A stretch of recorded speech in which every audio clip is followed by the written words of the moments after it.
इतक्या दिवसांपासून फक्त लग्नाची तयारीच चालली होती। आज फायनली आम्ही निघालो होतो लग्नासाठी, ते म्हणजे आमच्या गावी। सकाळी सकाळी आम्ही निघालो होतो अमरावतीला जाण्यासाठी। तसं तर रात्रीच आम्ही आमची गाडी लोड करून ठेवली होती, कारण सामान भरपूर असतं। तरी सुद्धा अजून काही राहिलंच होतं, ते सगळं घेऊन आलो। ते सगळं अरेंज केलं। त्यानंतर अनायासाठी इकडे बेड अरेंज करत होता रोशन। पहिल्यांदाच आम्ही हा प्रयोग करून बघितला की तिला कम्फर्टेबल वाटेल, ती छान आरामात झोपून जाऊ शकेल, कारण जर्नी बऱ्यापैकी लांब आहे।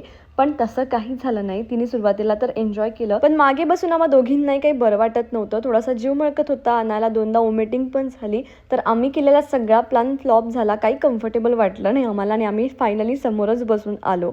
इकडे ब्रेकफास्टसाठी थांबलो होतो, मस्त ब्रेकफास्ट करून घेतला। पण त्यानंतर अनाला बरं नव्हतं, म्हणून मला काही व्हिडिओ शूट करायची इच्छा झाली नाही आणि मग त्याच्या 2 दिवसानंतरच मी व्हिडिओ शूट केला। इकडे मस्त पाऊस पडत होता, तर आम्ही दोघींनी तो खूप एन्जॉय केला आणि फायनली मग आजपासून लग्नाची सुरुवात झाली। इकडे छान देवांची पूजा झाली होती। बाजूला स्वयंपाक चाललेला होता। आज सगळे पाहुणे आले होते, कारण संध्याकाळी मेहंदी लागणार होती। सगळ्यांची जेवणं झाली आणि त्यानंतर बांगड्या भरण्याचा प्रोग्राम सुरू झाला। पूर्वीच्या काळी बांगडेवाल्या यायच्या आणि त्या भरून द्यायच्या, पण आता ती पद्धत ना जरा हळूहळू लुप्त व्हायला लागली आहे।